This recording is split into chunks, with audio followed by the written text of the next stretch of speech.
What's up investors, welcome to today's video. दोस्तों 13 to 15 फरवरी के बीच में एक और आईपीओ ओपन होने जा रहा है। कंपनी का नाम है विभोर स्टील ट्यूब्स और ये steel tubes and pipes manufacturer and supplier है। इस आईपीओ के जरिए कंपनी 72 करोड़ रुपीस जुटाने जा रही है।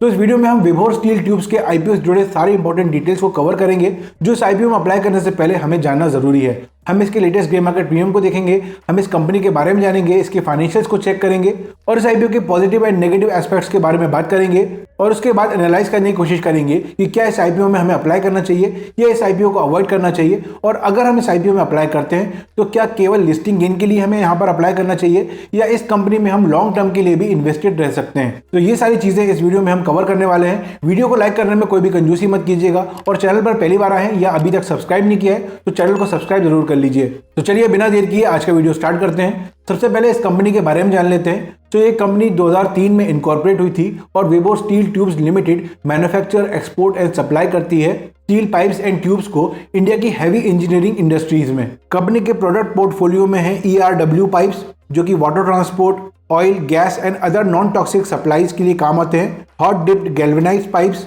जो कि एग्रीकल्चर एंड इंफ्रास्ट्रक्चर में यूज होते हैं। Hollow section pipe, primer painted pipe and crash barrier जो कि रेलवे, हाईवे एंड रोड्स में यूज होते हैं। इनकी दो मैन्युफैक्चरिंग फैसिलिटीज हैं, एक है रायगढ़ महाराष्ट्र में और दूसरी है महबूब नगर तेलंगाना में। अब चलिए इस आईपीओ से जुड़ी कुछ इंपॉर्टेंट डेट्स एंड डिटेल्स के बारे में बात कर लेते हैं। तो ये आईपीओ 13 फरवरी से लेकर 15 फरवरी के बीच में सब्सक्रिप्शन के लिए ओपन रहेगा।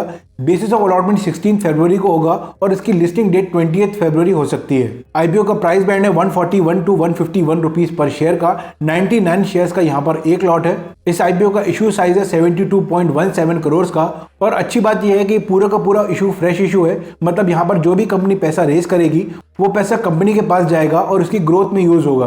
तो फ्रेश इशू होना यहाँ पर एक पॉजिटिव पॉइंट है। अगर रिजर्वेशन की बात करें तो QIB के लिए मैक्सिमम 50%, रिटेल इन्वेस्टर के लिए मिनिमम 35% एंड HNI के लिए मिनिमम 15% का रिजर्वेशन यहाँ पर रखा गया है। तो अगर इस आईपीओ में हम अप्लाई करते हैं तो रिटेल कैटेगरी में अलॉटमेंट के चांसेस यहाँ पर काफी अच्छे दिख रहे हैं और स्मॉल HNI कैटेगरी में थोड़े से कम चांसेस हैं। रिटेल इन्वेस्टर मिनिमम 1 लॉट और मैक्सिमम 13 लॉट्स के लिए अप्लाई कर सकते हैं। 1 लॉट की प्राइस होगी 14,949 और 13 लॉट्स की प्राइस होगी 1,94,337। स्मॉल HNI मिनिमम 14 लॉट्स और मैक्सिमम 66 लॉट्स के लिए अप्लाई कर सकते हैं और बिग HNI को मिनिमम 67 लॉट्स के लिए अप्लाई करना होगा। अब कंपनी के फाइनेंशियल्स पर भी बात कर लेते हैं। तो अभी हमारे पास 2021 से लेकर सितंबर 2023 तक का फाइनेंशियल डेटा है। अगर टोटल एसेट्स को आप चेक करेंगे तो यहाँ पर ईयर ऑन ईयर बढ़िया ग्रोथ देखने को मिल रही है। 2021 में ये 173 करोड़ था और सितंबर 2023 तक आते आते ये 376 करोड़ हो गए। साल दर साल यहाँ पर रेवेन्यू में भी एक अच्छी ग्रोथ देखने को मिली है। 2021 में रेवेन्यू 511 करोड़ था जो कि 2023 में अब 1114 करोड़ हो गया है और सितंबर 2023 तक 531 करोड़ हो गया है। उसी तरीके से प्रॉफिट भी यहाँ पर ग्रो हुआ है, लेकिन इसको देख के लगता है कि यहाँ पर मार्जिन जो है वो कंपनी के कम है। 2022 के मुकाबले 2023 में जो रेवेन्यू है वो 36.15% इंक्रीज हुआ है और प्रॉफिट आफ्टर टैक्स 85.91% इंक्रीज हुआ है। कंपनी की नेटवर्थ भी साल दर साल इंक्रीज हुई है। कंपनी पर ठीक ठाक डेट है। ओवरऑल कंपनी की top line and bottom line में एक स्टेडी ग्रोथ देखने को मिली है। अब अगर की परफॉर्मेंस इंडिकेटर्स की बात करें तो कंपनी का P 10.17 है, रिटर्न ऑन इक्विटी 25.51 है, रिटर्न ऑन कैपिटल एम्प्लॉयड 16.48% है, डेट टू इक्विटी 1.63 है, रिटर्न ऑन नेटवर्थ 22.60% है और प्राइस टू बुक वैल्यू 2.3 है। अगर कंपटीशन की बात करें तो स्क्रीन पर आप इसके मेजर कॉम्पिटिटर्स को चेक कर सकते हैं। इसके कॉम्पिटिटर्स के मुकाबले इसका अर्निंग पर शेयर अच्छा है, P लोएस्ट है and return on net worth highest है। तो कंपनी अपने कॉम्पिटिटर्स से बेटर परफॉर्म करती नजर आ रही है। अब अगर ग्रे मार्केट प्रीमियम की बात करें तो ग्रे मार्केट प्रीमियम इस समय 125 रुपीज पर शेयर है। यहाँ पर 99 शेयर्स का एक लॉट है। तो एस्टिमेटेड लिस्टिंग प्राइस यहाँ पर हो सकती है 276 रुपीज। मतलब अलॉटमेंट मिलने पर यहाँ पर 82.78% का गेन हो सकता है। अब क्योंकि ग्रे मार्केट प्रीमियम जो है वो लगातार चेंज होता रहता है तो लेटेस्ट ग्रे मार्केट प्रीमियम के लिए आप मेरा व्हाट्सएप चैनल ज्वाइन कर सकते हैं जिसकी लिंक आपको डिस्क्रिप्शन में मिल जाएगी या फिर आप आई बटन पर क्लिक करके भी उसको ज्वाइन कर सकते हैं। इसके अलावा अगर आपके पास या आपके फैमिली में किसी के पास डीमैट अकाउंट नहीं है तो वो भी आप डिस्क्रिप्शन में दी गई लिंक पर जाकर ओपन करवा सकते हैं। अब फाइनली क्वेश्चन ये है कि क्या इस आईपीओ में अप्लाई करना चाहिए या इस आईपीओ को अवॉइड करना चाहिए। तो यहाँ पर कुछ पॉजिटिव एंड नेगेटिव पॉइंट्स हैं जिसके बारे में हम बात कर लेते हैं। सबसे बड़ा पॉजिटिव पॉइंट ये है कि कंपनी की फाइनेंशियल ग्रोथ काफी अच्छी है। यहाँ पर top line and bottom line में एक अच्छी ग्रोथ और स्टेडी ग्रोथ देखने को मिली है।